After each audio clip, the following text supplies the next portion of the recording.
I control my destiny. I control my fate. I refuse to be a victim. Identify all the things in this world you can't control and let go of them. Quit pissing and moaning about things you can't control. It'll drive you mad. Because there's only one thing in the universe you can control, is yourself. And if we give way to bitterness, if we give way to cynicism or complacency or denial, that's the one thing we can control. Welcome everybody once again to Retire.Army, where we dig into retirement journeys and transition journeys from military members from all walks of the military. Today, I'm very blessed and honored to have a special guest with me today, Mr. Dave Grossman. Dave is a retired lieutenant colonel from the Army. He retired in 1997, 98, around there, and he was a psych professor at West Point, along with being a ranger. And he's written about 12 books, a couple of them being titles On Killing and On Combat. And with that, we're going to dive into the conversation. Thank you, Dave, for being here. My pleasure. And I tell everybody up front, it's the rank is kind of honorable. You use it on the book titles, use it other places. But truth is, once we get out, don't hang on to that rank. We're all Dave and John, and people keep on trying to hang on to that. They kind of look a little funny in the long run. Just relax and roll into this new role that we've got and enjoy it. And again, it's a nice thing that you can hang on to. Like, a judge keeps it for the rest of life. A doctor, after they retire, is still doctor. But hold it in your hand lightly and know that once we retire, the game starts over again, and it's a glorious game. I tell people life begins at retirement. I remember I enlisted in 1974, and in 1975 I'd been pulled out by the first sergeant. I was the 82nd Airborne Division, and I was pulled out by the first sergeant to be the unit clerk, kind of Radar O'Reilly.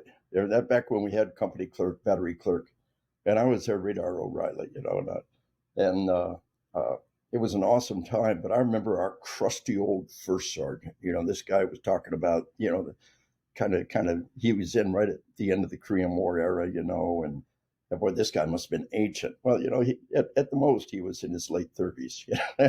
And we think when we're in, we've got this model in our mind that once you retire, that life is over. You just coasting the rest of the way down from there. And the truth is just the opposite. I've been out now I was in for 24 years. I've been out for over 25 years now. So I've been doing what I'm doing now longer than I did in the Army. I'm 66 years old, and it's my prayer to do it for another 20 years. I love what I do. I stay in the fight. I'm in really good health, and if we're in the military, we're above average health. We kept our weight generally under control. We stayed generally physically fit.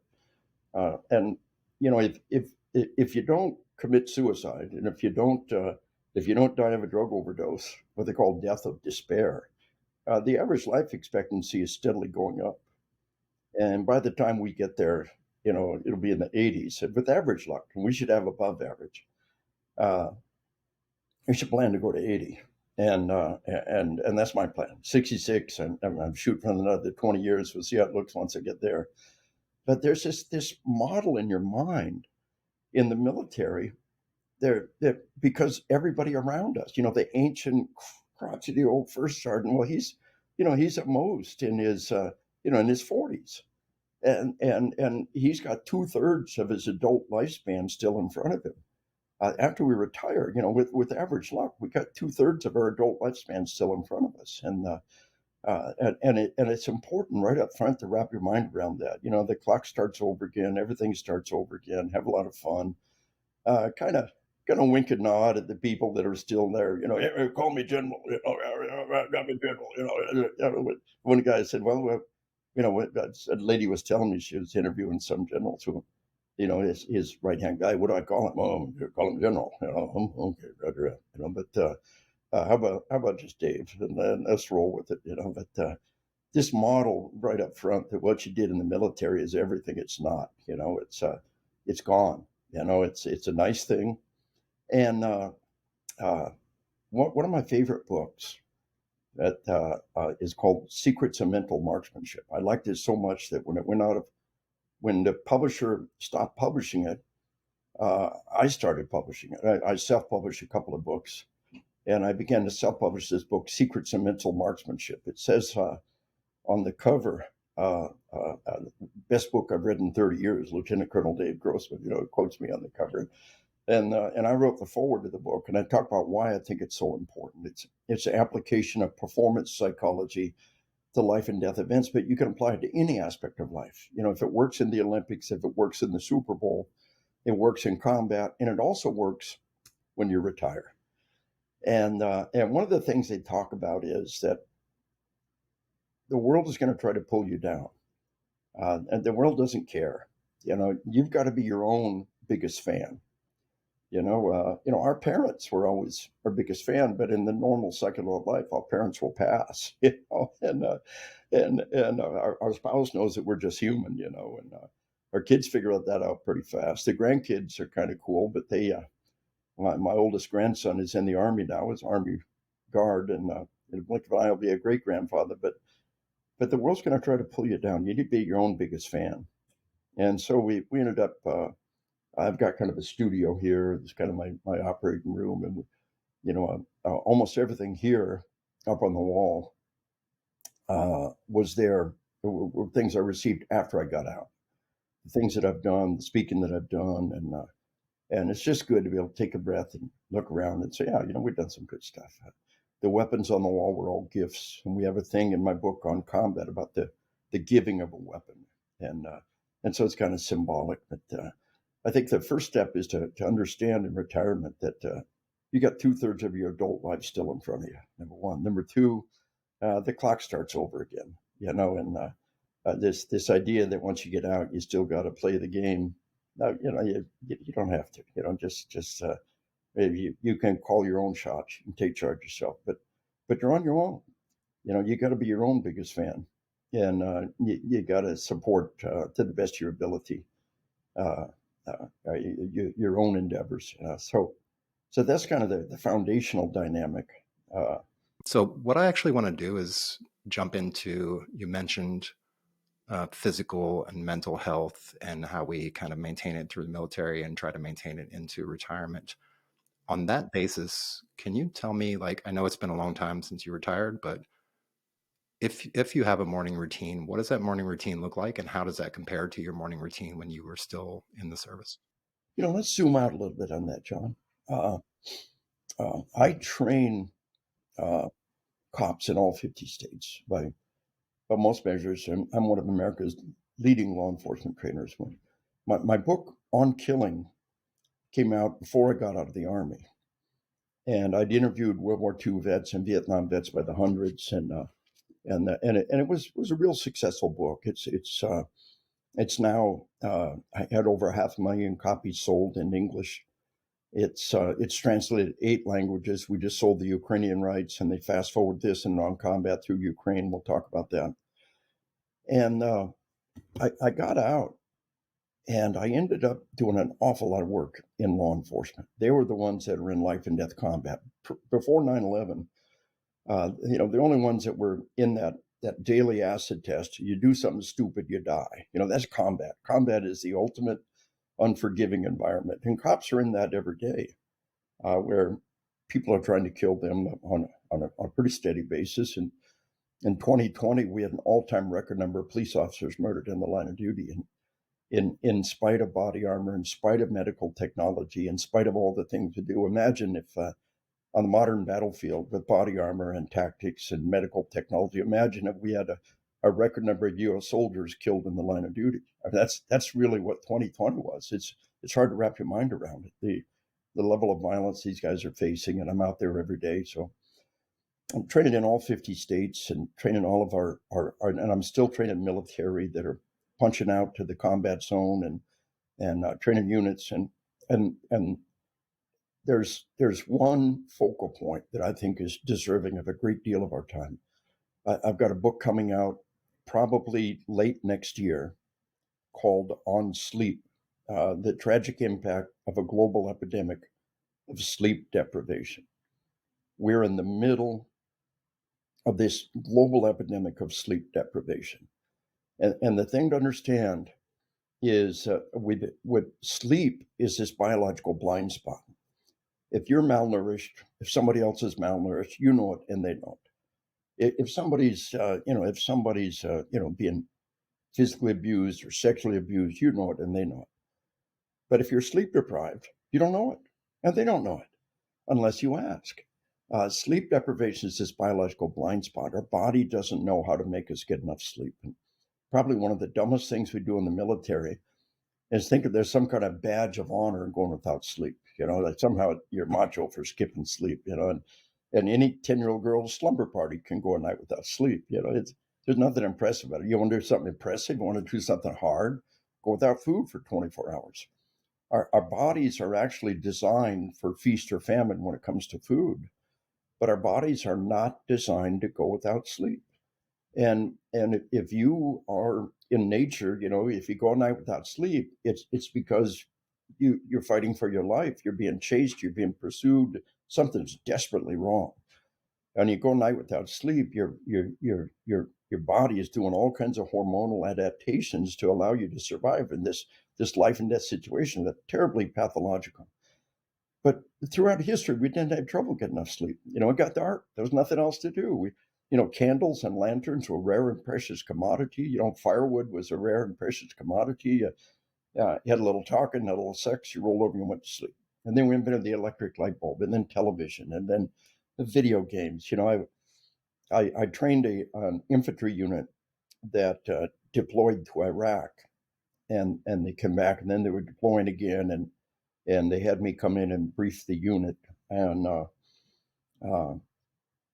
the sergeant major told me, he said, on their last deployment, they were in a barracks environment, but they were punching out doing combat patrols.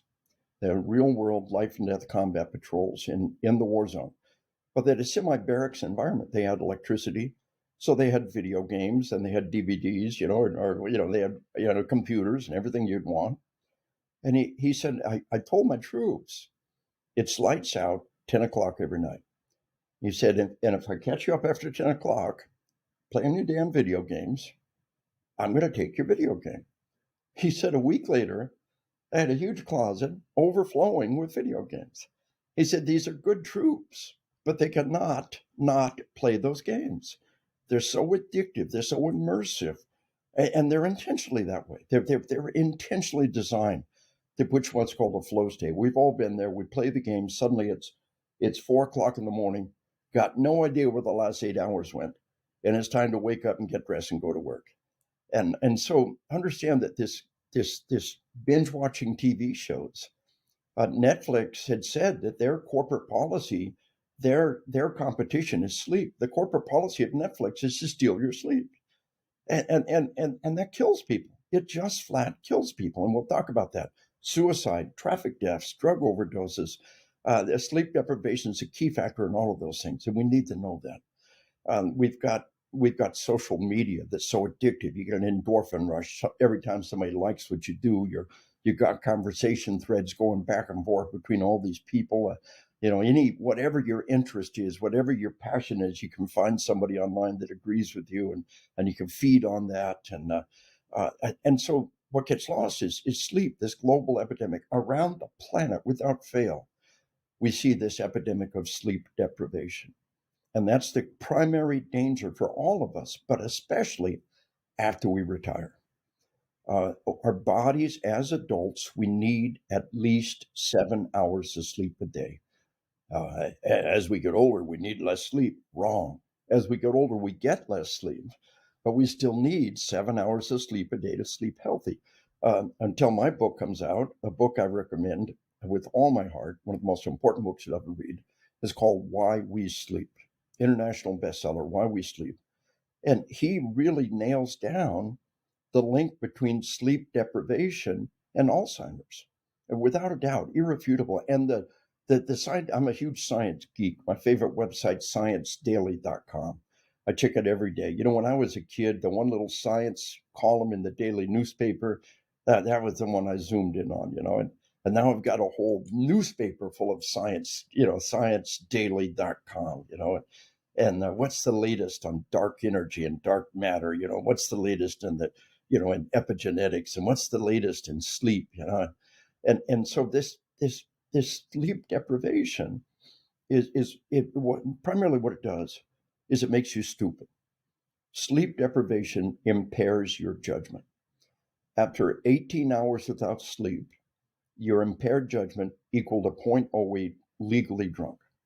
After 24 hours without sleep, your impaired judgment equal to 0.10 blood alcohol level above legally drunk. 2 nights without sleep, you are psychotic.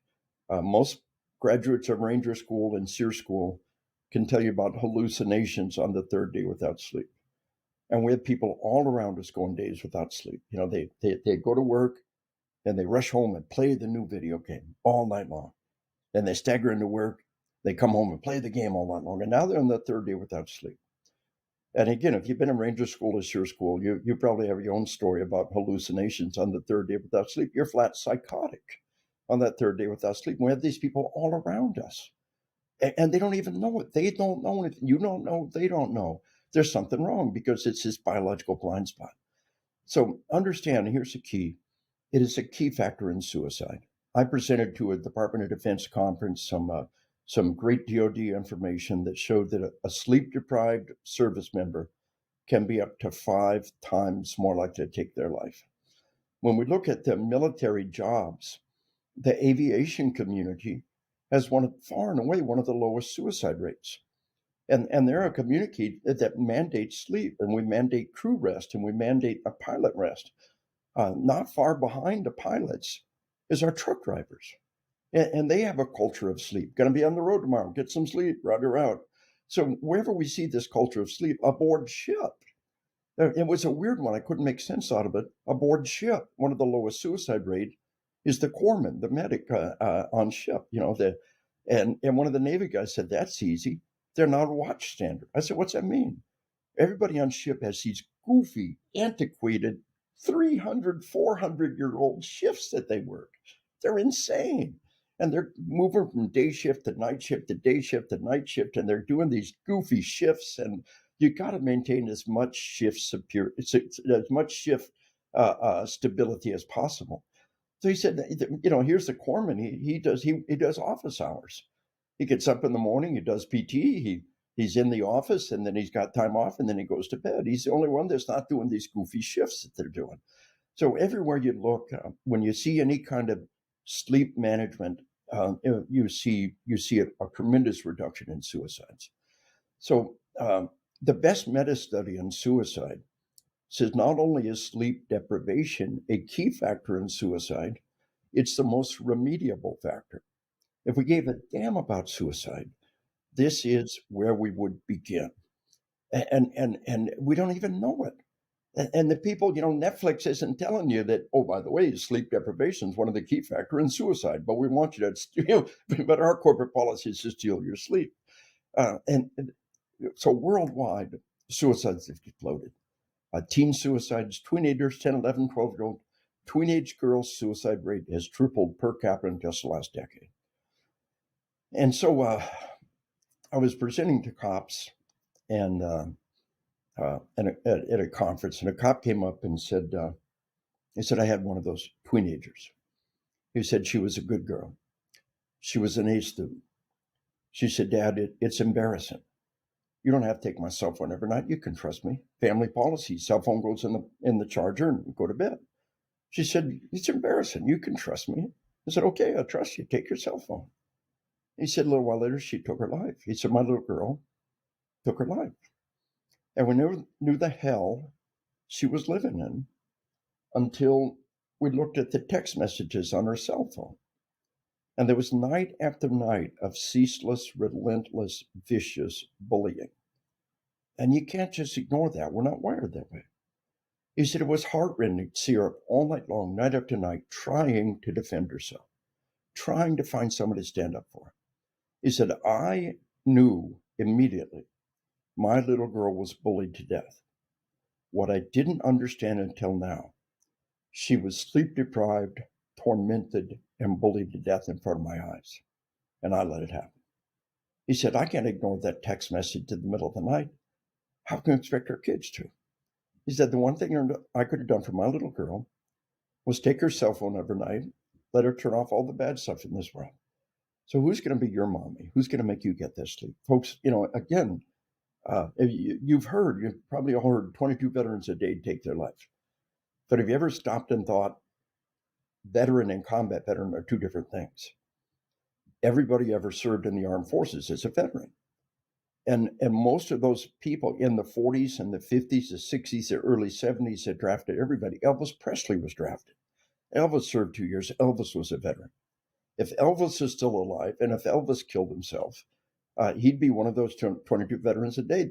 Only one or two. Every suicide's a tragedy. I've lost a brother and two nephews to suicide. One of my nephews is a Marine vet of the current war who took his life. But the other nephew is 18 years old. The new video game came out. He locked himself in his room with a big pile of snacks and sodas. And on the third day, he killed himself. No trauma, nothing in his life, just bizarre. But when we start looking up for sleep deprivation, suddenly we spot it.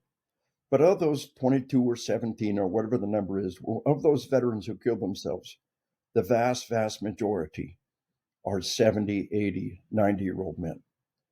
And every suicide's a tragedy. And suicide among the elderly is a totally different story.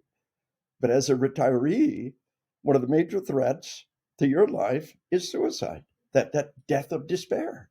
And what the major factor is sleep deprivation.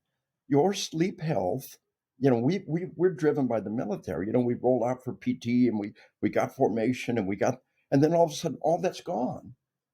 And if you don't get sufficient sleep, if you don't provide sufficient self-care to get that sleep, you are on a path to death, the deaths of despair. And so suicide is exploded among every age group and every population around the planet. Alcohol and suicide have always been closely related. Now, during the Soviet Union, the Russians strictly limited alcohol. And then the Soviet Union collapsed, kind of a free market, free-for-all, alcohol for everybody, and the suicide rates exploded. So the new Russian Federation, they strictly marketed alcohol and they brought the suicide rates down.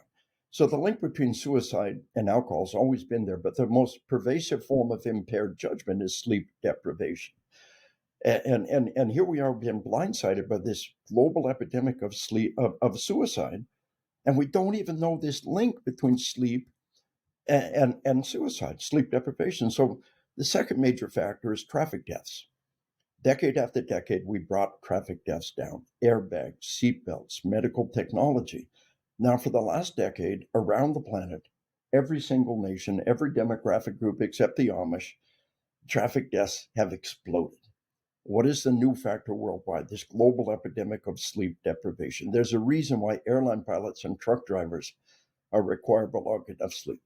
And if you're not getting enough sleep, you're taking the stupid pill. And it's like staggering around the world drunk, and you don't know it, and other people don't know it. But if you're not getting that sleep, it is a key factor, a irrefutable factor in two causes of death that have exploded: suicide and traffic deaths. It is also a key factor in the third cause of death, opiate overdoses. Now, first off, taking drugs is impaired judgment all by itself. But why opiates? Why fentanyl? Why opiates? Why are opiates a drug of choice? Prescription opiates have always been there. Sleep deprivation creates chronic pain. You don't sleep. The tendons and muscles never fully relax. Doc, I heard all the time, give me a pill of fix. You don't need a pill, you need more sleep. And you got to knock off the caffeine shortly after lunch to stop you getting deep cycle sleep. Now, simultaneously with this global epidemic of sleep deprivation, we have a global epidemic of massive caffeine abuse. These mega doses of caffeine, the two pathologies are completely interwoven. And these mega doses of caffeine, the half-life of caffeine in your body is 5 hours. That means the caffeine you took at 5 p.m. is still at half strength when you go to bed at 10 p.m. And that's stopping you from getting deep cycle sleep. And that lack of deep cycle sleep creates chronic pain, and is also a key factor in Alzheimer's. Again, you don't get the, I'll sleep when I'm dead. We have a decade of Alzheimer's first, you idiot. And that lack of deep cycle sleep, the research is overwhelming, is a key factor in Alzheimer's and dementia. Alzheimer's most common form of dementia. So we got three major causes of death that have exploded worldwide. We've got suicides have exploded. We got traffic deaths have exploded. We got opiate overdoses, and there's one new factor in the equation. So remember, I said, if you don't die of one of the deaths of despair, if you don't commit suicide or traffic deaths or drug overdose, your life expectancy is through the roof. But what's causing this? So my grandson goes to college. What are the things most likely to kill my grandson? Suicide, traffic deaths, and opiate overdoses. What's the best thing I give my grandson? A good night's sleep. Now, he's been in my class. I made sure he's heard my class. He's heard me teach about this several times. He goes off to college, and we can talk about sleep hygiene, but the single most important thing you need to know is to sleep in total darkness. Our bodies are designed to sleep in complete darkness. Major study in the sleep lab, totally dark room, bathroom light is on, the door is shut. The light coming under the crack of the bathroom door is enough light to stop your body from producing the melatonin that you need. The melatonin is a hormone that allows you to sleep. It is created in the dark. If you don't sleep in the dark, your body can't produce melatonin. And so, I do a lot of school safety training. And what's killing our kids? Suicide, traffic deaths, and drug overdoses. I told them we can walk out the door right now and save the lives of kids starting tomorrow by telling them they've got to get enough sleep and showing them the link and teaching them sleep hygiene. Well, my second grade teacher told us cigarettes kill people. I went home and hid my dad's cigarettes. When your second grade teacher tells you your body is designed to sleep in complete darkness, they will do that. Teacher said we got to sleep in total darkness. We got to turn the nightlight off right around. So this business, I do a lot of work with the fire service. I join our nation's largest fire department several times a year, year after year, and the fire guys, they always have the bunk room or the bunkhouse. And everybody has somebody they call the dark Nazi. And the dark Nazi is a guy that spray paints the windows black from the inside, But them guys, the dark Nazi is right. The research is there. But my wife frowns on spray painting windows black from the inside. So the major life hack is a sleep mask. There is a sleep mask on Amazon that has over 80,000 reviews. The number 2 sleep mask has 60,000 reviews. So my grandson goes off to college. I give him several different kinds of sleep masks. I said, find one you like and wear it. And we're on the phone, say, hey, how's college going? Doing pretty good, huh?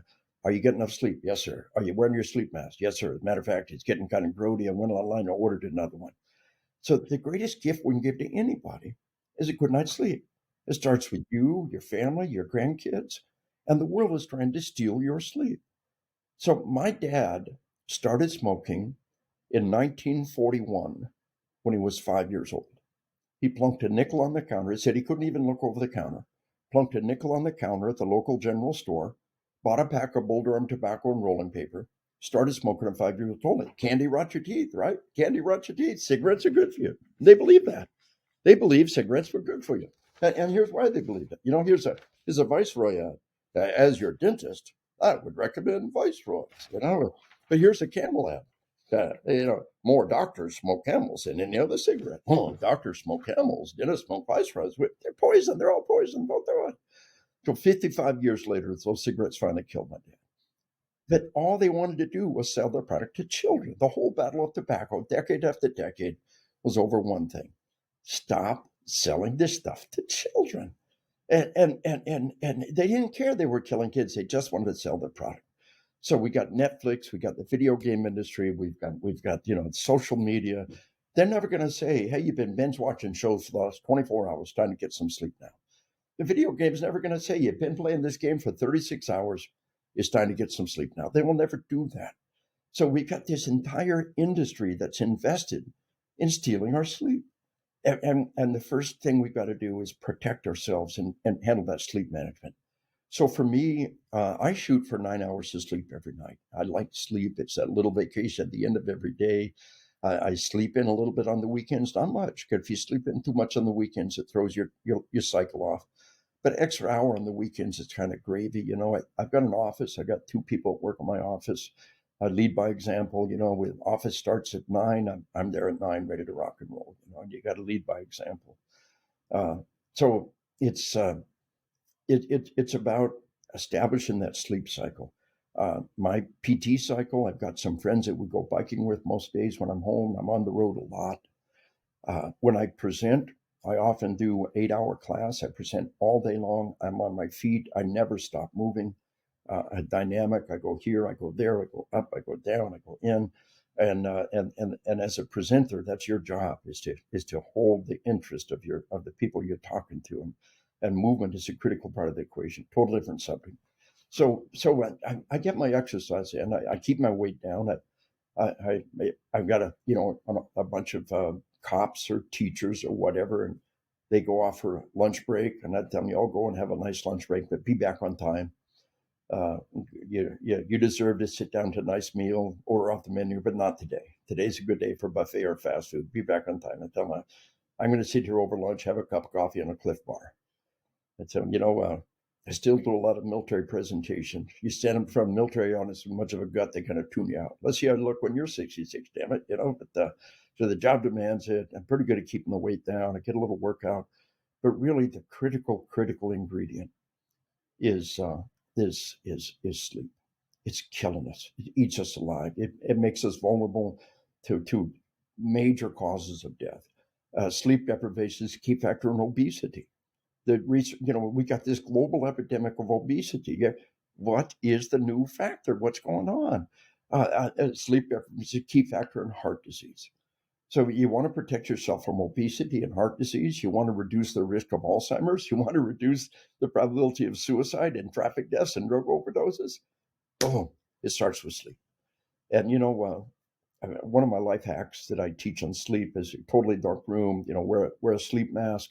Get online, order one now. It will rock your world. You may not get one more minute of sleep. You'll get quality sleep.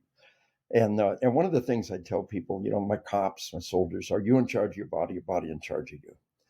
Have you got what it takes to suck up a slug and drive on? So the first decision of every morning, do I hit the snooze button and surrender to my body? Am I in charge of my body? Is my body in charge of me? My grandson graduated basic training. He's heard my class. He said, Grandpa, on the first morning of basic training, the drill sergeant taught us you can get straight the hell out of bed when you need to. Now, that's a life lesson every military member knows. Never touch that snooze button. It is truly harmful to your body. It's like you're trying to force your body to fall into deep cycles of sleep into minutes, and it can't do it. So another major life cycle is no more than one drink on the way to bed. Research is there. 2 drinks on the way to bed is doing great harm to your sleep. But one drink is not that big a deal. Millions of people are using alcohol to put themselves to sleep at night. Please don't do this. So counterproductive. There's so many better ways to do it. You will spend a third of your life asleep. Let it be quality sleep. Go to the sleep lab, get wired up, and the CPAP, it for many people is magic. They put that thing on and it gives that positive overpressure and they're able to breathe. I tell them a Navy SEAL E9, a Navy SEAL, command master chief. He told me, he said, I had 9 years of bad sleep. Everybody in the team complained about my sleep. Finally, about my snoring. Everybody complained about sleep. Funny, I was ordered to go to the sleep lab. Partway through the night, they woke me up. Master Chief, you have sleep apnea. You have it bad. Wear the CPAP machine. Go back to sleep.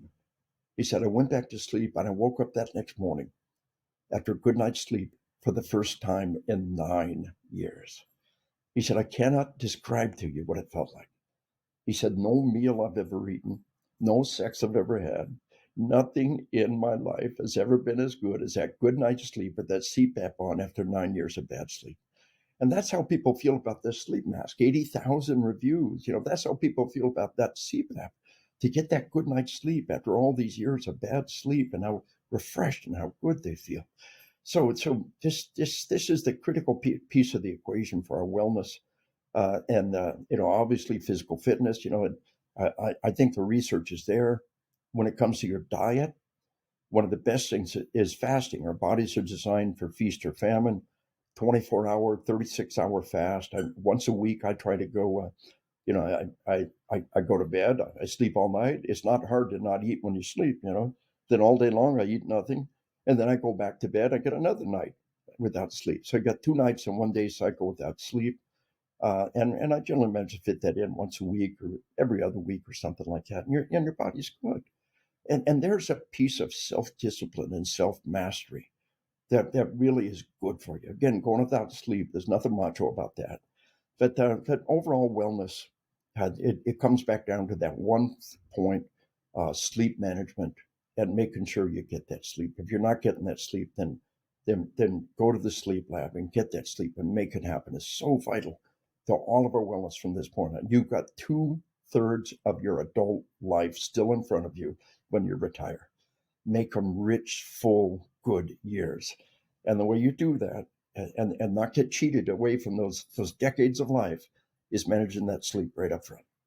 I tend to agree on a lot of those points, especially the fasting and the food management as well. I mean, it's a topic that goes back and forth. And of course, I'm not a doctor. I don't have the credentialing for it, but I do know that if you are going to dive into fasting and it's your very, very first time, I would recommend like talking with a nutritionist, talking with your doctor to make sure that they can assist you along the way, because it's something you have to get used to. It's like riding a bike for the very, very first time. Like the first time you get on, you're guaranteed to fall off.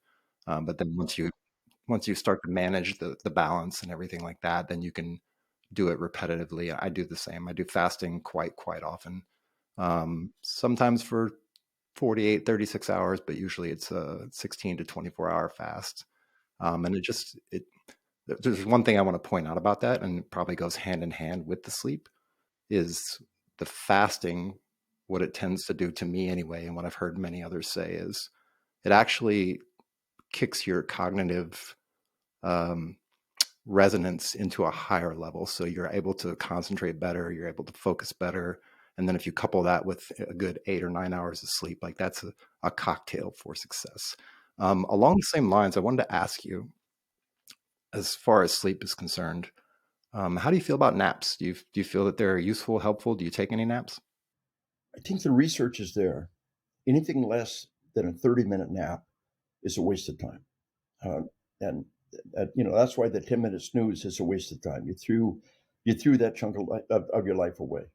So when I nap during the day, I don't get nearly as good quality sleep at night. So I rarely nap. But if you do nap, I think you've got to really limit it. And there's a lot of research that one afternoon nap, European countries that do the siesta, I think if it gets under 30 minutes, it's not much value. Now, we've all heard about 20-minute power naps. In the book, Why We Sleep, the doc says, 25 minutes is the minimum. I think to be on the safe side, shoot for 30 minutes. Almost all the research says 5 minutes to wind down and 5 minutes to ramp up. Block out 30 minutes for a good quality nap. Any less than that's a waste of time. But any more than that, if it gets in the way of a good night's sleep, it's not good. And a lot of people are doing, they've got extensive napping during the day and then they're up during the night. That's a self-inflicted wound. Just exercise some stinking discipline. If you're doing these mega naps during the day and you're drowsy during the day and then you can't sleep during the night, that's a self-inflicted wound. Now, there is actually a medical disorder and it's another thing. Go check with your doc and tell them the problem that you're having. But really, it's a matter of self-discipline. And we've been in the military. We can do this. We can do this. We can get through the day without a nap. Cut off caffeine shortly after lunch. Don't count on caffeine to stop you from getting that nap, because that's stopping you from getting deep cycle sleep. Remember, the half-life of caffeine in your body is 5 hours. The caffeine you took at 5 p.m. is still a half strength when you go to bed at 10 p.m. And it's making us have bad quality sleep. Do whatever you need to. And if your naps get in the way of, if you're not getting a good night's sleep, then what I would tell you is don't nap. Now, if a lot of times, you're working a couple of jobs, you're working hard, you're going, and naps the only thing you got, well, make the most out of it. Sleep when you can. But we got to have a good steady sleep pattern, and we've got to have a schedule and try to stick to that schedule. again, I work with a lot of different people, and one of the dumbest things that they're doing is rotating shifts. Every time we rotate shifts, we give everybody jet lag. We destroy their performance. We take years off their life. We destroy their families. The research is there. We got to create as much shift stability as possible. The same thing's true with you. You've got to create as much stability in your life as possible. And that's where sleep management and other pieces of the equation come in. Does that make sense? Yeah, it makes total sense. I was actually, let me tack on an additional caveat question. If somebody finds himself in a pattern of bad sleep, do you think that the possibility of, like, say you get 5 hours of sleep for whatever reason, kids or something happened at home, and it turns into this pattern of 5 hour sleep nights? Is it possible that a nap, and when I say nap, it's very open to interpretation. So for me personally, I think of a nap as I lay down, I do a lot of meditation, and that's kind of like my nap, is to lay down, meditate. I don't necessarily fall asleep, but I'm lowering my heart rate, I'm controlling my breathing, and that's kind of a semi like precursor to sleep, I guess. I'm wondering if that would be something that they could use as a tool to then help offset the sleepless night that they might have had or experienced the night before. Yeah. Uh, uh, you could be a part of it. And what you really talk about is another whole subject of mindfulness and meditation, and it's valuable and it's good. The research is all there. That's good stuff. I think just as a general rule of thumb, we can say if you're not getting your good night's sleep, don't let naps get in the way of good night's sleep. There's things that happen like a REM sleep generally happens late at the end of a good night's sleep, and you really can't recover that REM sleep with naps. We're designed, our bodies are built for that, and try to get that good night's sleep. If we've gone, if we had to go all night long, get a chance. I mean, we're in the military, right? We're soldiers, sailors, airmen, Marine. Come on, we know, get sleep when you can. If you've got things that are getting in the way of your sleep, you got family emergencies, you got whatever's going on. We know to crash when we can. I'm on the road over 200 days a year. I'm a 2 million miler on Delta, million on American United, and ready to roll over 2 million on both of those any day now. And I end up spending a night in an airport, every couple of months. The flight is canceled, and I've got a Thermarest air mattress that rolls up real tight. I've got a Gore-Tex bivy sack. I've got an inflatable pillow, and I can just roll out my gear and crash anywhere. And so we do that. That's who we are. That's what we do. And that's a valuable thing. I've got a good doc, and he and I are on this thing. We're gonna both keep going for another 20 years. We're gonna keep each other going, and I've got Ambien when I need it, and when I do that sleep in the airport, on that, that's a night, and I know I'm secure. I know that some airports shut down the secure area, and so you got to leave the secure area, then go back through security again.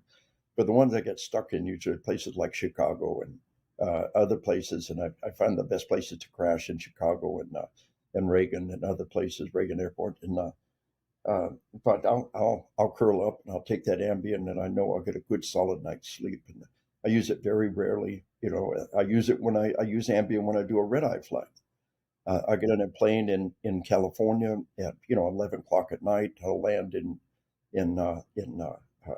Atlanta at 5 or 6 their time. I'll take that Ambien to be able to sleep on that plane. But that's the only time I ever use it.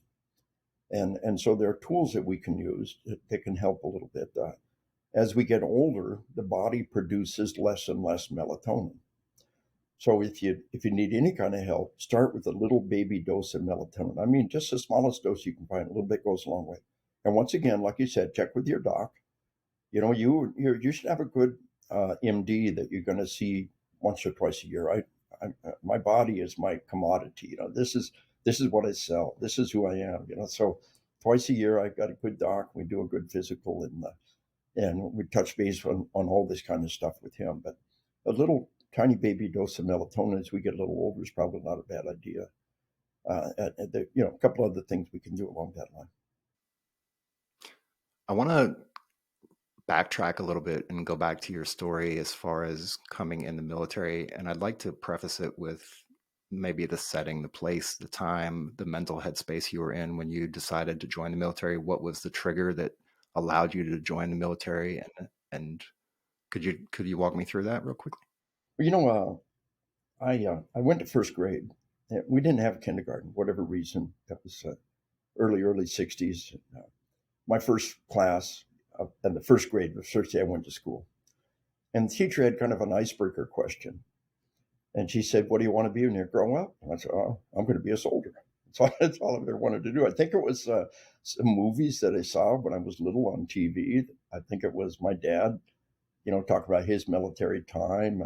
He'd get together with other people. That generation was all drafted. They served in Korea, or they served in World War II, or they served like Elvis Presley for their 2 years and got out.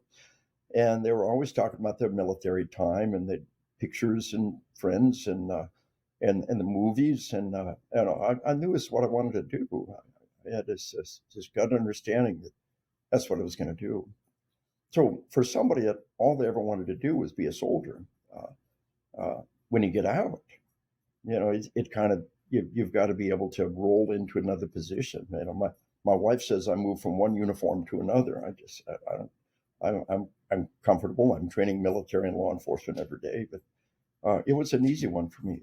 I was in the panhandle of Nebraska going to high school. I finished high school in Kimball, Nebraska. And in December, I was class of 74, but by December 73, I'd wrapped up all of my requirements. So I basically didn't have to go to school for a semester. I was 17 years old, and I lied about my age and worked on a wildcat oil rig. And I worked 12-hour shifts, 7 days a week in January, February, March, April, in Nebraska winter on an oil shift, on an oil rig. And it was the most dangerous thing I've ever done. I mean, I dodged death on several different occasions. So, in August of 74, I turned 18 and enlisted and became a paratrooper, and it was infinitely safer than working 12-hour shifts on the oil rig. Those guys never heard of OSHA. They don't know how to spell OSHA, let alone Occupational Safety and Health Act. It didn't exist as far as a wildcat oil rig in 1974 on the panhandle of Nebraska, working 12-hour shifts. But what a lesson I learned on being sleep deprived and driving on using your time and getting sleep appropriately, about working hard and being around men who worked hard, and being around men who were pushing the envelope. I mean, those oil rig workers in those days, and it was 30 below and a howling wind off the prairie, and we're on the oil rig working our tail off, and he didn't want to let down the team. And what an amazing lesson at 17 years old to learn. But I knew I wanted to be a soldier, and that was my ride, and I've been really blessed and happy with it from that point on. Yeah, I totally understand. I mean, I've never worked on a rig, but my brother worked on oil rigs in the Gulf for many years and down in South America, and he told me some of the stories of the what is it, the roughnecks and the out there. Yeah, it's interesting, and it's interesting that it's a very kind of direct precursor to military service as well. I mean, you say you wanted to get in from a very early age, and I think that sounds like a way to really set yourself up for success to go into the military career. When I came in, we still had kind of the draft mindset, and it was really easy to get trapped into this. I was a punk. I was just a punk. It took a year for the Army to smack me into shape, but it was easy to get stuck in that get over mindset, And I remember I was in for about a year. I was married, had a pregnant wife, and the first sergeant sent me to get another haircut. And I remember walking down the company street saying, "Why am I fighting these guys? I volunteered for this. I can play this game. I can win this game." That was like that magic moment, but there was still a lot of that draft mindset of trying to get over. That's goofy. You volunteered for this. You did this willingly. You did it voluntarily. You need to go into it with a mindset that you're going to play the game and you're going to win the game. And there's still this, idea that you're a lifer. It's still the negative term of a lifer. How are you going to be a lifer? Well, wait a minute, you volunteered for this. If you choose to get a second helping, that's your, but why is there something negative to that? Why is that negative? And that's almost a leftover from the draft era, when people were forced to do it and had kind of a negative attitude about it. I think today we need to go into that saying, this is what I volunteered to do, and having this positive mindset to play the game and win the game. And I set a goal to go to OCS.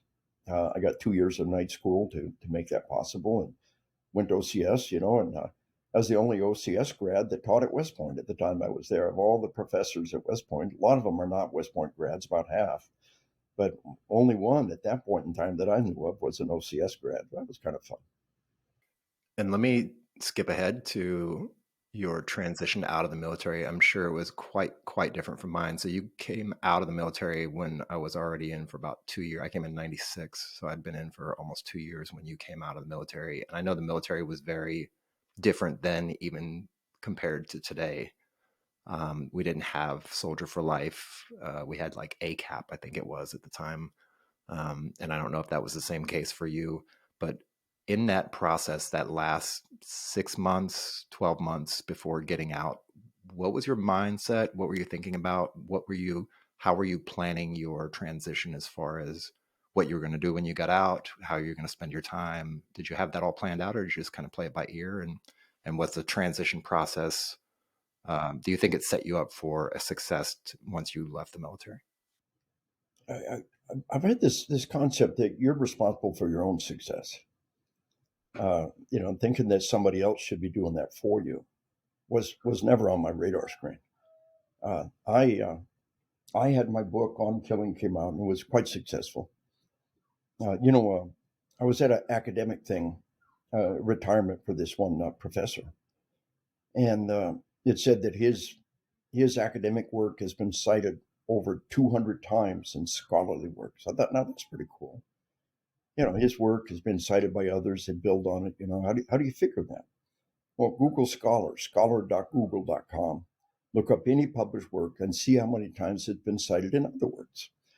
And my book On Killing has been cited over 3,400 times last time I checked, and it really was able to make a major contribution. And so I got out and I went to a local university, and they were ready to give me a fully funded fellowship to finish off my PhD. And I got out in December of 97. And by the summer of 97, it was clear that I wouldn't have the time to do that. I had so many speaking opportunities. I had so many people asking me to come and paying me to come. And these are people, cops who are out there put their life on the line for us every day. My dad was a retired cop, and service to cops struck me as being one of my, it's just a great endeavor. And so I realized this is what I was called to do, and I think it's really important to think you've still got a mission, you're still able to make a contribution, and see what that is. So anyway, it was a good transition for me, and it happened naturally.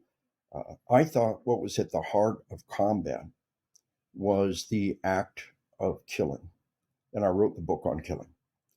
And most of the people I interviewed were World War II veterans and Vietnam veterans.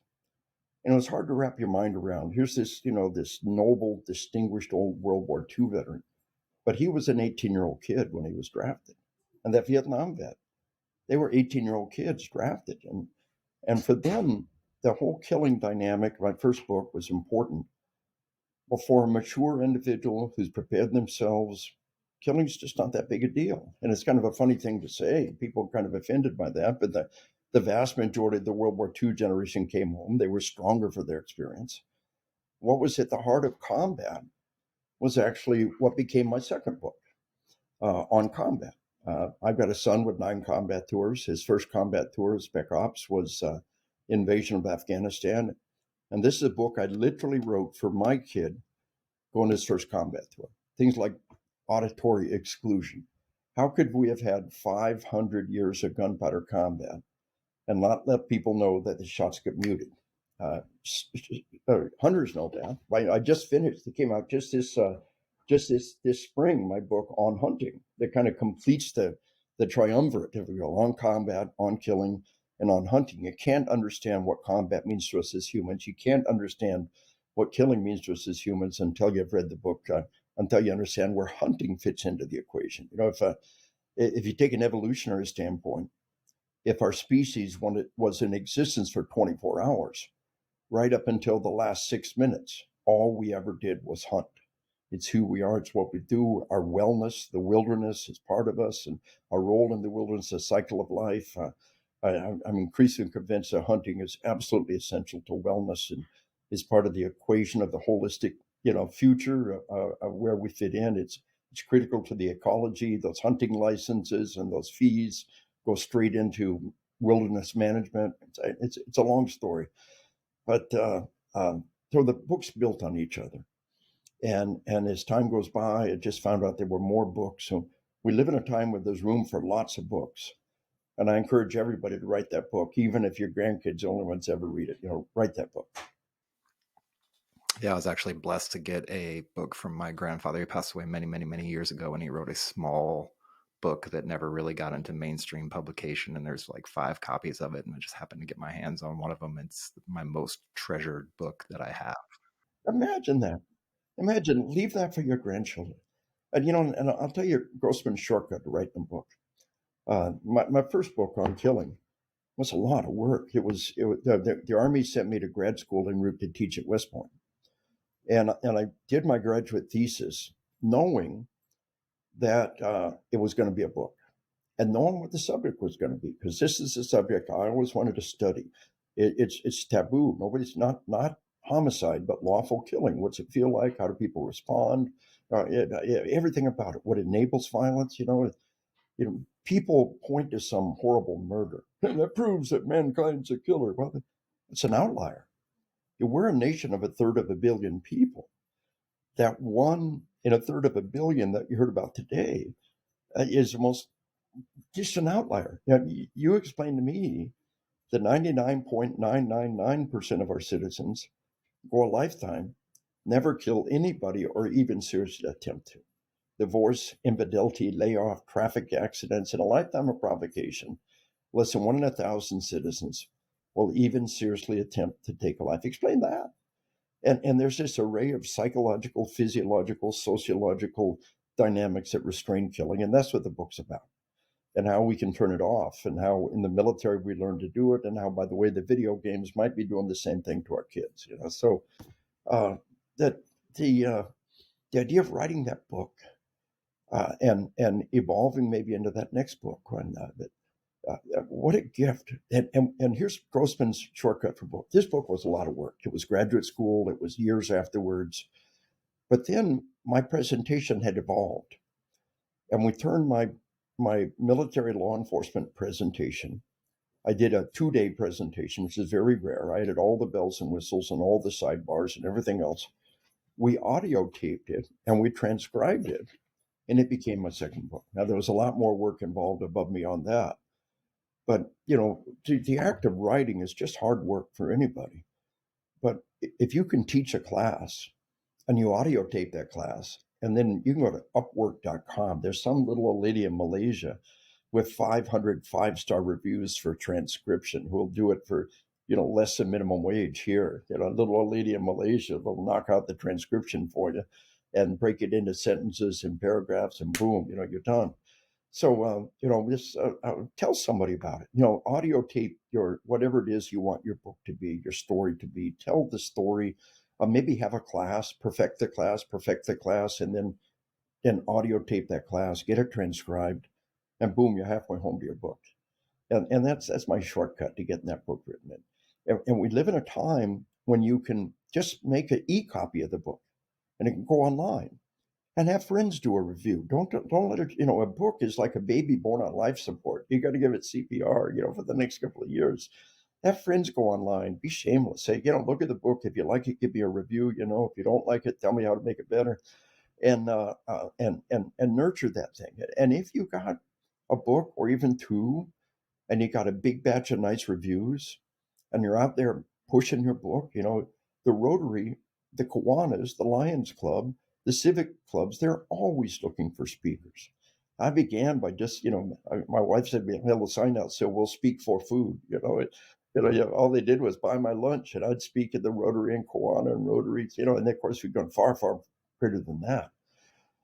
But go out there and speak about your subject, speak about your passion, transcribe it, turn it into an article, turn it into a book, and then it'll go online as an ebook. It costs you virtually nothing. It's available. People like it. It gets traction.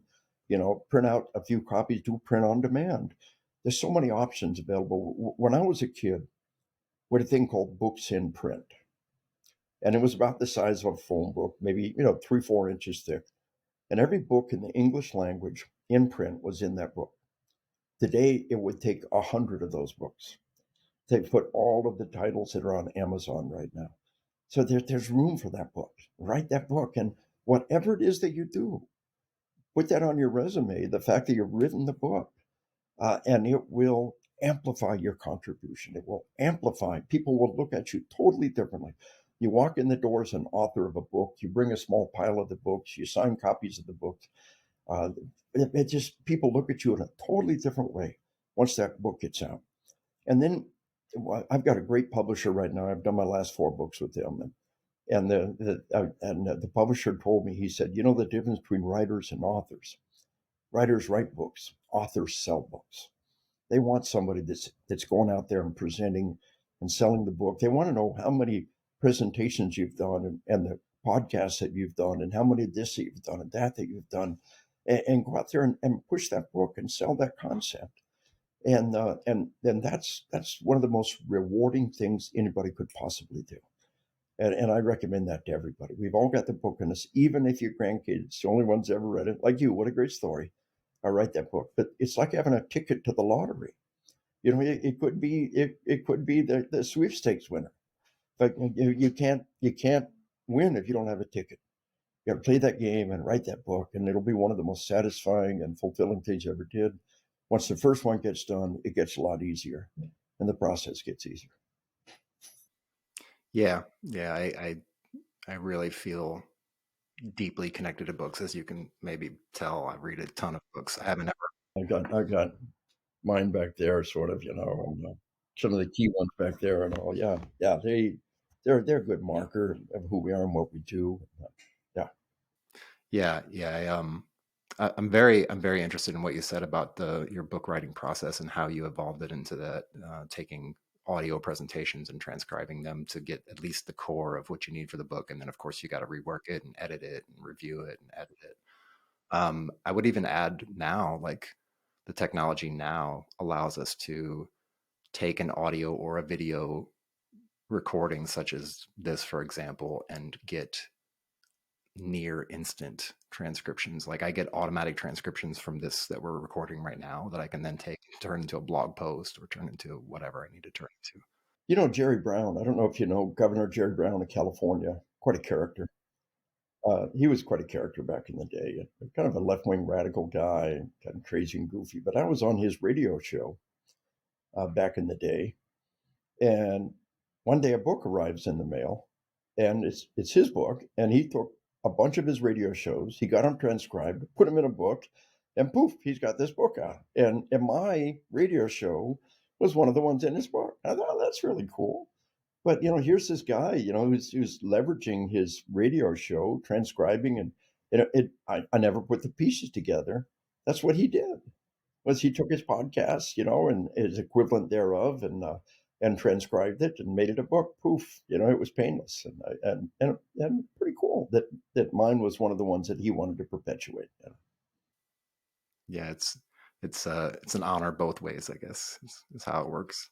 I did want to ask you, so you've had a lot of successes in your life, a ton, it seems like, as I read through your bio, as I read through some of your material, watch some of your speaking engagements, and try to do a little bit of research and cram it all into my brain, because it's a ton. It's hours and hours and hours of material. But I did want to ask you, along that whole entire path, was there ever a failure that maybe sticks out in your mind that at the time that it happened, it was, I say failure, but it could be just like a misstep, or it could be just some kind of bad thing that happened that later turned into a success, or some kind of, it redeemed itself later on in life? Is there anything that sticks out like that?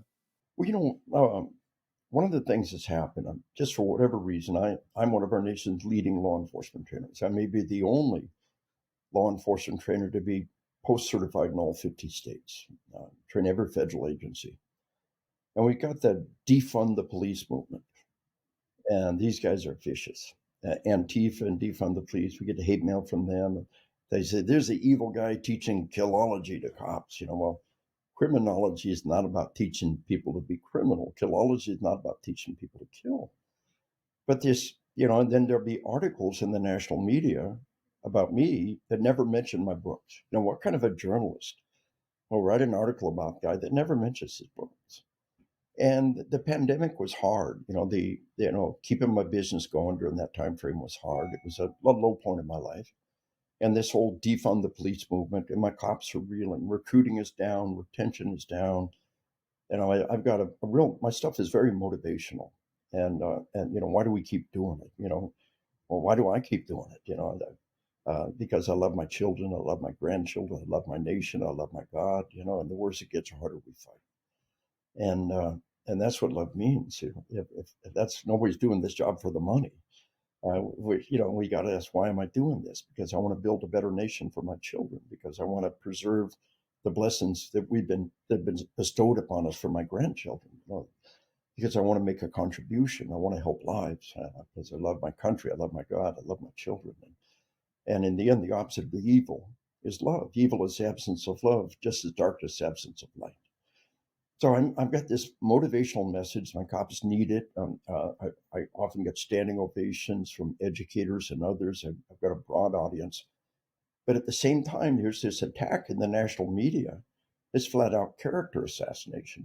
An article that misrepresents what you do and never mentions your books and never mentions your scholarship and paints this twisted picture. It's been a hard ride. And, what I teach in my class, and it is, resiliency, the bulletproof mind, people who do not get PTSD. And one of the parts of resiliency is understanding that the only thing in the universe you can control is how you choose to respond. Viktor Frankl, in a Nazi death camp, walked out of that death camp without PTSD by all measures. And he said, I realized the only thing the universe, those bastards, couldn't control was how I choose to respond.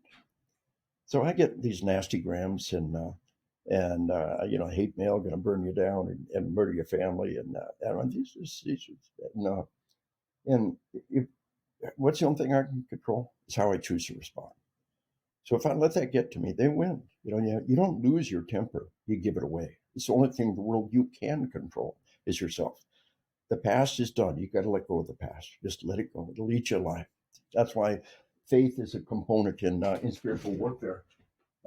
That's why faith is one of the pillars of resiliency. One of my books, Christian Book Award finalist, is on spiritual combat. It really joins on combat hand in hand, and turn it over to a higher power. The future's uncertain. The past is done. You got to let go of it. The only thing in the universe you can control is yourself right now. So I've got some candy, chocolate covered cherries, a special brand. I get some at Christmas. I get some birthday. I might have one a week. I get one of these nasty grams. I could have a chocolate covered cherry. I almost look forward to it. So that's actual cognitive behavioral therapy, in which you control how you respond to it. And I tell my cops, this is the things you put up with every day, that, people give you the finger, people shouting at you, people abusive to you, but the cops put up with every day is bizarre. And I tell them, I like Tootsie Rolls. Maybe something else will work for you. Put a little bag of Tootsie Rolls in a baggie in the dash of your car. They're individually wrapped. They stay clean. They're good in the heat. They're good in the cold. They remind me of Halloween candy. And you only get to have one when somebody's ugly to you.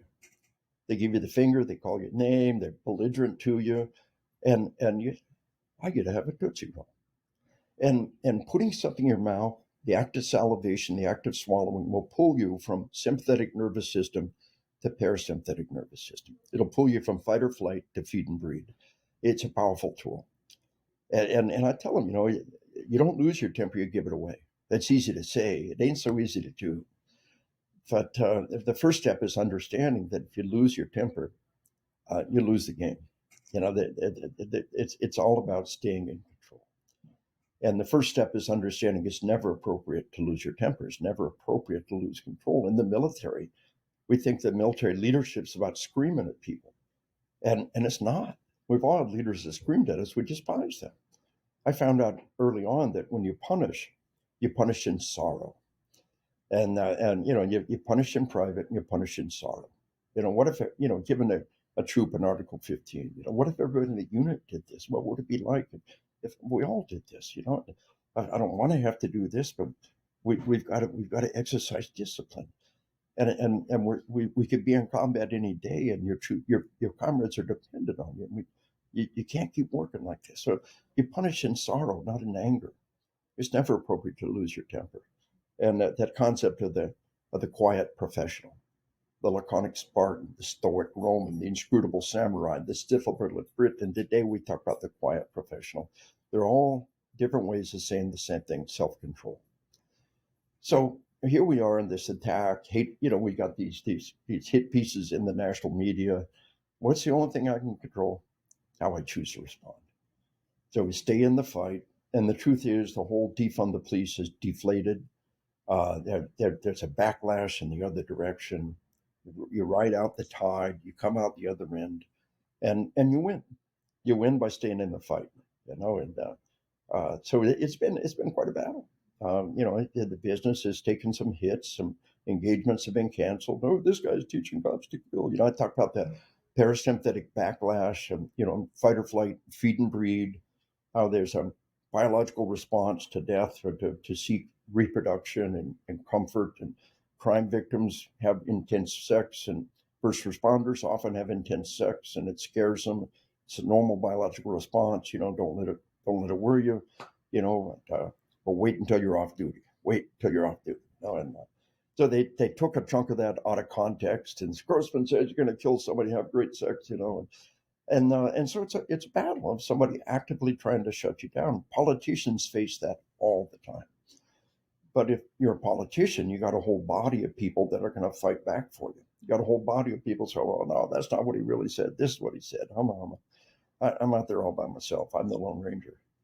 But in the end, my books speak for themselves: the audience, the message, and you come out the other end being a little bit better for having endured this. It really made me focus on why we keep doing what we do, and the motivational aspect of my presentation that's really important. What's the opposite of evil? Is love. Evil is the absence of love, just as darkness is the absence of light. And how do we fight evil with love? Our love for our family, our love for our way of life, our love for our nation. These are the things that sustain us. And so that battle has kind of come out the other end. I'm still in the fight. I'm good for another 20 years. Fighting, and this is something to think about. We're all in the military. We're in the military. We're warriors. Sailors, soldiers, airmen, Marines. Fighting with us is kind of like wrestling with a pig. Everybody gets dirty, but the pig likes it. So, we can kind of embrace that warrior spirit and work our way through whatever challenges that lie in front of us. But remember, I think in the end, we got to have our motivation. It's got to be pure. And that comes, I begin and end my presentation that word, love. The opposite of fear is love. The Bible says perfect love casts out fear. Jesus said, greater love is no one than this, that they lay down their life for their friends. But there are many ways to lay down your life. There are many ways to lay down your life. And sometimes the greatest love is not to sacrifice your life, but to live a life of sacrifice. And everybody in our military who served a career have lived a life of sacrifice. They're not going to get stinking, filthy American dream rich. They're not going to be a famous celebrity. They have chosen to live a life of sacrifice. And it is motivated by love. And sometimes the greatest love is not to sacrifice your life, but to live a life of sacrifice. And so you should be enormously proud, rightfully feel this sense of well-being from your lifetime of service to our nation. And you can build on that and take it to the next step. Maybe retirement just means bouncing the grandbabies on your knee. But if that's all you can physically do, then God bless you. But you've still got 2/3 of your adult lifetime in front of you if you've had average luck, and you need to make it productive if you want to live. You got to continue to make a contribution, or there's a part of our body that says I'm not needed anymore, and you no longer exist. Maybe your purpose for existence is taking care of the grandkids. That's a beautiful thing. Doing Boy Scouts, that's a beautiful thing. Volunteer work in community, that's a beautiful thing. But you got to continue to make that contribution. An old bull elephant follows the herd for a lifetime, defends the herd, and walks the perimeter and does the job. And one day, the elephant can't keep up with the herd anymore, and they just die. They don't even eat any grass that a real elephant can eat. They got no purpose anymore, and the elephant rolls over and dies. Well, we're not elephants. When we no longer are able to keep up with the herd, we can find another way to make that contribution. But it begins with the foundation of knowing that you've lived a life of sacrifice. And again, Jesus said, greater love has no one than this, that they lay down their life for their friends. There's many ways to lay down your life.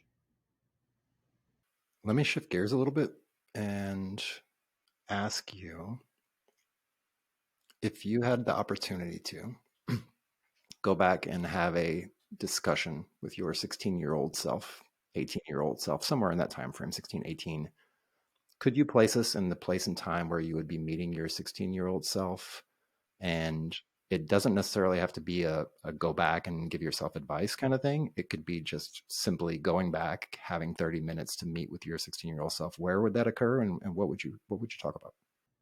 Well, I had somebody ask me, I'm with my grandson's EIT graduation, and he another kind of an orphan. We tend to adopt orphans. Another guy that didn't have any family there, and the two of us spent a day in local city. Those two and I, and this other young soldier, just a great young kid.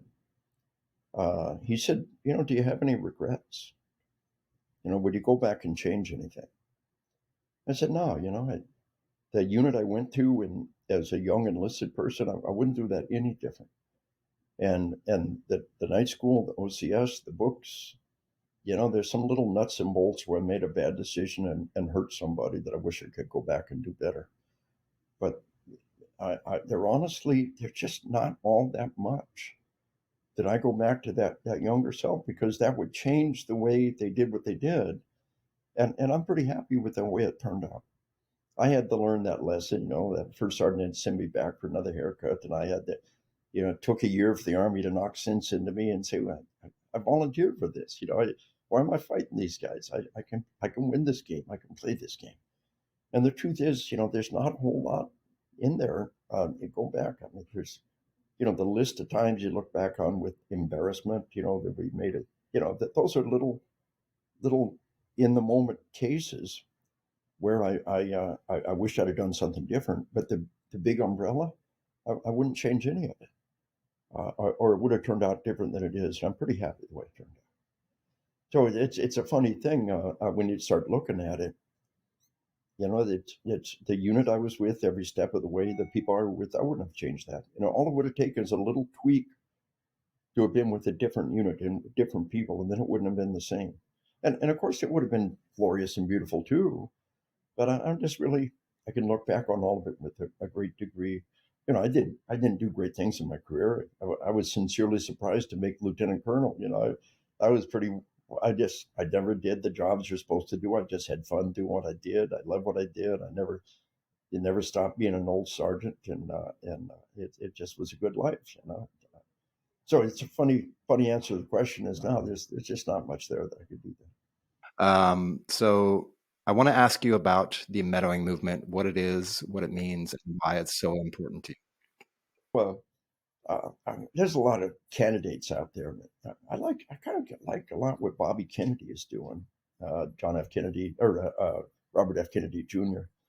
And I'm in combo with one of his guys, and the zeitgeist is to move away from beating your lawn into submission. For the Arbor Day is when we all plant trees, and the idea of planting trees is good. We don't understand that throughout history, civilization means cutting down every tree. Trees were where the barbarians and savages were. Trees were where the bears were. We'd have one tree in the middle of the field for shade, and I suffer this tree to live to show my dominion over nature. I was at West Point, and there's this big diorama of the layout, the interlocking fields of fire, Fort Putnam and the redoubts and all of it. And I said, well, you guys, for this layout, you took down all the trees to show the fields of fire. He said, no, there were no trees. Every single tree was cut down. He said trees were firewood, trees were building material, trees were where where bad stuff lived. And civilization was the axe, and civilization cutting down every tree. And we have one tree at the crossroads, and we have one tree in the middle of the field, and we show our dominion over nature. Then we said, no, we need trees. Trees are terribly good for us. They're terribly important. There's all kinds of research on how good they are for our wellness, and how the research keeps stacking up and revalidating itself, that you can measure the effectiveness of a school by the number of trees around it, the amount of trees around it. Use it, factoring out socioeconomic class, factor out everything else, and still predict the success of a school by the number of trees around it. I mean, it's crazy how much we need trees, but we also need meadows. Now, today we look back and say, why did they cut down every tree? Why did they have to do that? And today, 100 years from now, why do they have to beat their lawn into submission? Well, why do they have to have one species chopped down to 3 inches? This astroturf. We were not meant to live on astroturf. We were meant to live in meadows. And I've got my lawn. I'm casting clover everywhere. I'm letting everything grow. I've got biodiversity. We're not hammering it with and this was a real revelation to me. We don't have to beat it into submission. We don't have to hammer it with chemicals. And I'm not a real big save the planet guy, but if I can do something, it's not a bad thing to do. And I can't control what a nation does or a corporation. I can control my lawn. If you let the grass grow twice as tall, you get double the carbon capture. You mow it half as often, you use half as many fossil fuels and half as much pollution.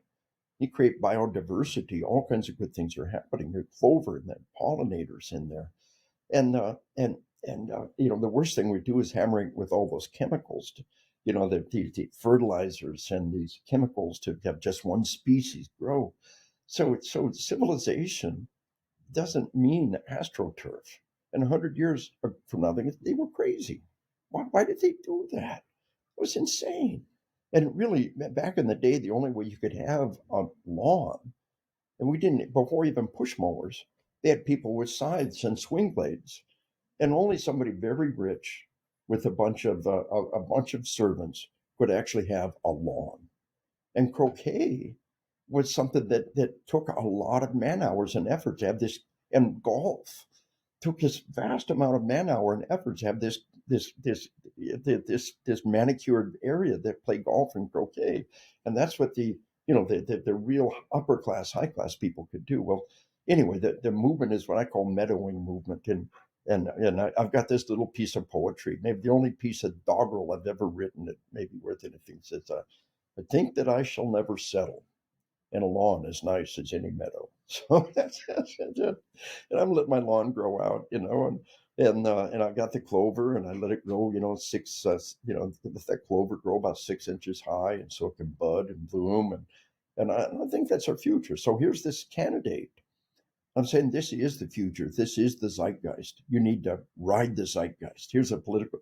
If your part of your agenda was, biodiversity for Bobby, long lawns for Kennedy, and say, and I haven't chosen a candidate yet. There's a whole lot, and the most important is crime.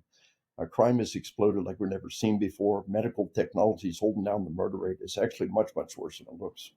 Record number of cops murdered in the line of duty. The dominant issue for me is how they're going to handle crime and take care of my cops out there. But, I say, here's something a politician can grab and run with, just ride the zeitgeist and say, I get to the White House, I'm going to make it clover lawns, and we're going to have a patch of meadow and let it have biodiversity. But it's coming. And it's there's all kinds of trends in that direction, and I think you'll see it more and more, and it pleases me to kind of be able to get on the front end of that a little bit. Nice. I like that. Thank you for that explanation. Last question, and then I'll let you get back and be very respectful of your time. If, and this is a hypothetical, if you were allotted, say, $10 million and you were free and clear to do anything you wanted with it, I know you're entrenched in many different things, many different organizations, a lot of things going on. It could be any one of those things. It could be something totally different, that maybe something that you completely enjoy, that really gives you happiness that maybe nobody else knows about. How would you allocate those funds? I really wouldn't do much different. Um, I've never, my savings go up and down over time. The pandemic, we tapped into our savings. I've never hit a million, and I've gotten close. I've never quite hit a million in reserves. Uh, but it's always been there to spend on things, relatives and family and people who need help. And uh, it's funny. I can't really think of anything that I want to do. I tell people, if I were king, this sleep management is so important. I tell my cops, if I were king, I'd buy you all a Fitbit, and you download the app and you track your sleep, and you got to manage your sleep like you manage your money. That's the one place where I tell people, if I had money, I'd buy you all a Fitbit. I think if I had money, I would dedicate it systematically to this global epidemic of sleep deprivation, to awareness. I mean, these tragic suicides. And again, I lost a brother and two nephews to suicide. And all three cases, looking back on it, we can see that sleep deprivation was a factor. And they didn't know it. Again, if you're sleep deprived, you don't know it, they don't know it. And you got to be aware of it. I think that in the elementary school, we've got to teach sleep hygiene. I guess if I wanted to save lives and make the biggest difference, I tell every class, I've got 4 hours to teach this class. I've only had 30 minutes. This is what I would be teaching. And that's the sleep management and sleep hygiene. And so here's these horrible things hammering our civilization. Suicide has exploded, traffic deaths have exploded, drug overdoses, and especially opiate overdoses have exploded. Alzheimer's is exploding. Heart disease and obesity is exploding. And here's one common denominator, that if we did something about it, we start saving lives right now. And I think I would pioneer. I never really thought about this. I would pioneer some kind of a education campaign, an awareness campaign, starting to teach in kindergarten that you need to sleep in a totally dark room. That's the way we're made. My second grade teacher told me cigarettes kill people. I hid my dad's cigarettes. And that elementary teacher tells you something, you believe in. So yeah, I mean, I'd never really thought about it before. That's my passion. Something, some way to get the word out about this sleep management, how it's killing us. And you could potentially save your kid from suicide, save your kid from traffic deaths or drug overdoses tomorrow by getting a good night's sleep tonight and doing proper thing with turn your cell phones to night watch and get the yellow light, turn your computer to night watch and get the yellow light. My cell phone and computer is turned to that yellow night watch all the time. Why shouldn't it be like that? I'm just a simple guy. Put it on that all the time. And so many things like that we can put out that you could potentially turn around and save a life tomorrow. Having had 3 suicides among family and loved ones, very close ones in my own life, the idea that I could turn around and make a presentation at a school that would save lives tomorrow. This tragic epidemic of suicides, traffic deaths, it's just, we're being blindsided. And I'm eager about getting that book out and eager about getting the info out. And I think that's where we could turn around and preserve.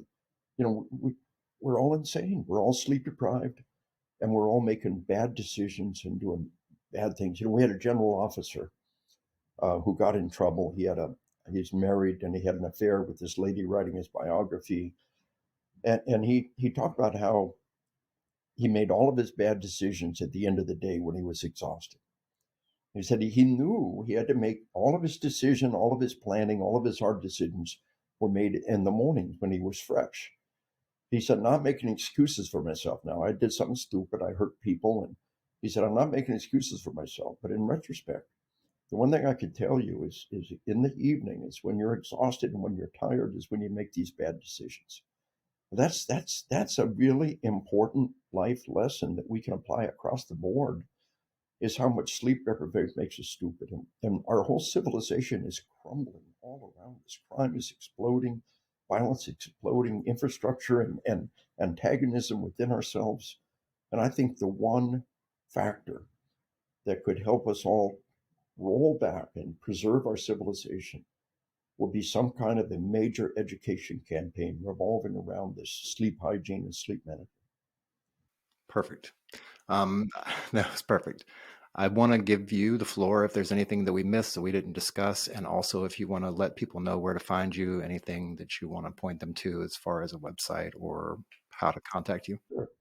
You know, we used to be killology.com. For 25 years, it was Killology. It was intentionally provocative, and it worked. You know, On Killing, the book was kind of intentionally provocative. I had a guy from France send me an email. He said, I'm reading the book On Killing on a plane, and people look at me like it's child pornography. He said, why'd you have to call it that? You know, so it's intentionally provocative. You know, we confront this taboo. But with the attacks that we face, we just shifted, we rebranded. It's maneuver warfare, you know, just moved it, shift to the side, let them go on past. And we're GrossmanOnTruth.com. The truth on combat, the truth on killing, the truth on hunting, the truth on spiritual combat. So it's GrossmanOnTruth.com. We got our online store there. We've got some links to some good stuff there. You can go to Amazon and get the book if you like, or you can get it signed by me at GrossmanOnTruth.com. And there's some good stuff in there. You know, my when I present, it's almost performance art, because I have two big easels out there and I write with these big markers. And the one that everybody comes up and grabs and has me sign is the love. And I put John 15:13, greater love is no one than this, that they laid on that life for their friends. And I put John 15:13 and I sign it. You are now the proud owner of a genuine original signed Grossman. So we sell those on our website. You can get a genuine original signed Grossman on our website. You can get our little meme, little card on the giving of a weapon. Anytime you give somebody a weapon, you know, I'll kind of show you here. This is all these weapons, you know, the little triad of the little arc of weapons up there, that, you know, these are all gifts, you know, but the idea of giving of a weapon and what it says and what it implies, we've got a little card that talks about that, and it's all on the website. Check it out. I think you find it to be, books going everywhere. I think you find it to be worth your time. GrossmanOnTruth.com. Okay. Thank you very much for your time, sir. I really appreciate it, and very grateful that you gave me the opportunity to sit down with you and have a conversation with you. As per usual, all things that we talked about in this episode will be down in the show notes. Any links, any books, anything that we discussed. GrossmanOnTruth.com is where you can find Dave. And if you need to skip around, there will be timestamps so that you can choose your own adventure and treat it like an a la carte buffet. But with that, thank you very much, Dave. I appreciate it. And we will see everybody out there in the internet again, and have a great one. Stay safe.